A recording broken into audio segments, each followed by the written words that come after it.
कि ये 31 कन्वेंशन में से कोई एक गमला नहीं टूटा, ठीक है, कोई एक हमने किसी को गजन नहीं पहुंचाई, ठीक है, कोई एक इल्ज़ाम हम पे नहीं लगा। ठीक तो है। लिहाजा अब अगर कोई एजिटेशन होगी या मार्च होगा या सिट इन होगा, तो ऐसे कोई बात किसी ने की नहीं है। जी, वो आपका मैंने सुना पेशावर में क्लिप के आप कह रहे हैं कि जी पार्लियामेंट हाउस की तरफ जाना चाहिए, इस्लामाबाद में पूरे मुल्क में एहतजाज होना चाहिए। अभी मेरी इनसे बात हुई है तो किसी ने ये तजवीज़ उनके सामने ही नहीं रखी है, ठीक है, तो इस वजह से जो है अगर तजवीज़ सामने आती तो शायद खान साहब कोई फैसला करते हैं। तो अब कल या आज जब भी मुलाकात होगी तो आप खान साहब को ये तजवीज़ देंगे? मेरी तजवीज़ नहीं है, पार्टी की बहुत सारे सर्कल की है। और भी लोग हैं, तो क्या आप मैं- समझते हैं, मेरी देखिए भी एक राय ये भी है ना कि उसका फायदा फिर उठा सकते हैं, जैसे पहले भी एक बार एहतजाज हुआ फिर उसका खमियाजा भुगतना पड़ा। ये मेरी भी यही तजवीज़ है जो पहले आपको बताई ना, और खमियाजा जो है वो तो पहले वाला खमियाजा जो है वो भी एक ढकोसला था, और ठीक है, मेरे ख्याल में उसने हमें ट्रेन कर दिया है। ठीक है, ट्रेन कर दिया। ट्रेन कर दिया है क्योंकि वो जो एहतजाज था डिसऑर्गेनाइज था। ठीक है, हमने कन्वेंशन किए, 31 कन्वेंशन में से कोई एक गमला नहीं टूटा, ठीक है, कोई एक हमने किसी को गजन नहीं पहुंचाई, ठीक है, कोई एक इल्ज़ाम हम पे नहीं लगा।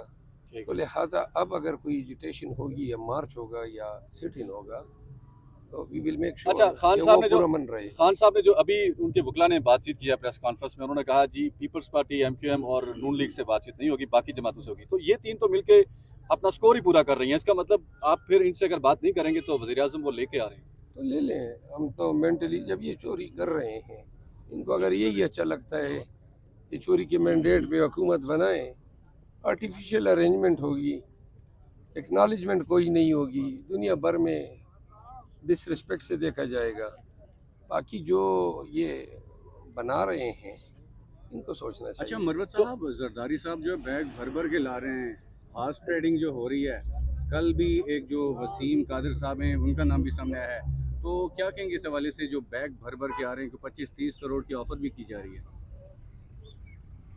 गुजारिश ये है कि गंदे अंडे हैं निकल जाएं, जितने निकल सकते हैं निकल जाएं। तो नुकसान नहीं होगा पार्टी में, जितने भी उम्मीदवार कम होते जाएंगे? देखिए हमारी 2/3 मेजॉरिटी से ज़्यादा हमारी पोजीशन है, हमारी सूबों में रिजर्व सीटें आएंगी, और ये जितने निकल सकते हैं निकल जाएं, क्योंकि मेरा ख्याल नहीं है कि हमें जो पहले निकले थे तरीन और खटक और महमूद खान, उनका अशर देख लें। फिर भी अगर लोग वक्ती फ़ायदे के लिए जा रहे हैं और अपनी इज्जत दाव पे लगा रहे हैं तो कर लें, घाटे का सौदा है। अच्छा, खान साहब ने जिन लोगों का नाम लिया, जिन पार्टियों का, उनमें JUI शामिल नहीं है, तो इसका मतलब है कि आपके मुखालिफ मौलाना फजलुर रहमान साहब से इत्तेहाद करने जा रहे हैं इमरान खान। JUI की हमें कोई ज़रूरत ही नहीं है, और JUI जो है वो इक़्तिदार की भूखी रही है। वो अपना ये 3 या 4 जो मेंबर हैं ये लाज़िमन फिर वज़ारत हासिल करेगी, जिस तरह हर दौर में इन्होंने लिया है। वो बगैर इक़्तिदार के रह ही नहीं सकती है। मौलाना का तो पेशा ही है ये। तो आपकी हुकूमत में भी आ सकती है। हमारी हुकूमत में हम देखिए, अगर हम इक़्तिदार के भूखे होते तो आज खान का ये ऐसा तगड़ा बयान ना आता। हमें इनसे कोई ज़रूरत ही नहीं है। हम चाहते हैं हम अपोजिशन में बैठे, अगर खान की ये मर्ज़ी है हम अच्छी अपोजिशन देंगे। दूसरी बात ये है कि कौम को ये सोचना चाहिए और अरबाब इक़्तिदार को, इन्होंने मैंडेट चोरी किया है पाकिस्तानियों का, हाथ और पाँव बांध के इन्होंने हमें इलेक्शन डे तक पहुंचाया। ठीक, हाथ हमारे बंधे हुए थे, फिर भी कौम ने जनाटेदार तपड़ इन तमाम PDM के पार्टियों के चेहरे पे रसीद किए। शर्म इनको आती नहीं। 21 लगभग इनके मैनेज पास हुए हैं नून के, इसमें 7-8 चैलेंज है, और ये विक्ट्री स्पीच दे रहा है। अब इस मुल्क का क्या करें इसमें हम। आखिरी सवाल मेरा कि अली अमीन गंडापुर तो वजारत आला के लिए नामजद हो गए, अगर शेर अफजल मरवत वज़ीर आज़म के लिए नामजद होते हैं तो क्या कहेंगे? मेरा ख्याल नहीं है कि मुझे खुशी होगी, क्योंकि मैं नहीं चाहता हूँ कि मैं ये वजारतों के चक्कर में रहूँ। अलबत्ता मुझे ये खुशी ज़रूर होगी कि मैं एक हेल्दी अपोजिशन मेंबर का किरदार अदा कर सकूँगा। अगर अपोजिशन लीडर बनाया जाता है तो आप समझते हैं वो बनेंगे? मेरा ख्याल है अगर बनाते हैं तो उसके लिए एग्री। हाँ बिल्कुल। सर, आपने धरने का कहा कि धरना देना चाहिए इस्लामाबाद में, अगर एक और सानिया 9 मई दोहराया जाता है फिर क्या होगा?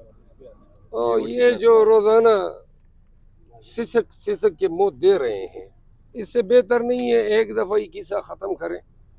اور 9 مئی جو تھا وہ بھی ڈرامہ تھا. 9 مئی کا یہ خمیازہ بھگتنے کے لیے یہ سٹیج کیا گیا. تو اب 9 مئی ہوگا یا کچھ بھی ہو، کچھ چھوڑا ہی نہیں ہے نا. ظلم و جبر تسلسل آج تک ہے. اخیر میں یہ مینڈیٹ بھی چوری کر گئے. لہٰذا 9 مئی اگر پھر ہوتا ہے تو ہونے دو. جس طرح آپ دلیر ہیں سارے تو اس طرح دلیر نہیں ہے نا. تو یہ دلیری کی بات نہیں ہے، بات ہے سوچ کی. کون سے ہمارے پرسنل سٹیکس ہیں قوم کے بچوں کے مستقبل کے لیے، پاکستانیوں کے لیے. ہم تو قانون کی حکمرانی چاہتے ہیں. اب جس ملک میں عدالتیں، ریٹرننگ آفیسر، الیکشن کمیشن، سارے ادارے جو ہیں وہ دے چکے ہو. یہ نقصان ہمارا نہیں ہے، یہ پاکستان کا ہے. ہمارا کون سا ذاتی سٹیک اس میں انوالو ہے اور کون سا ہمیں خوشی ہوتی. اب یہ جو حکومت بنے گی، $28 بلین تو انہوں نے دینے ہیں 3.5 ماہ میں لون قیمت میں. $1 ارب موجود ہے خزانے میں، کہاں سے دیں گے؟ یہ وہی پی ڈی ایم والا پارٹ پلے کریں گے جو 16 ماہ انہوں نے مہنگائی متعارف کرائی.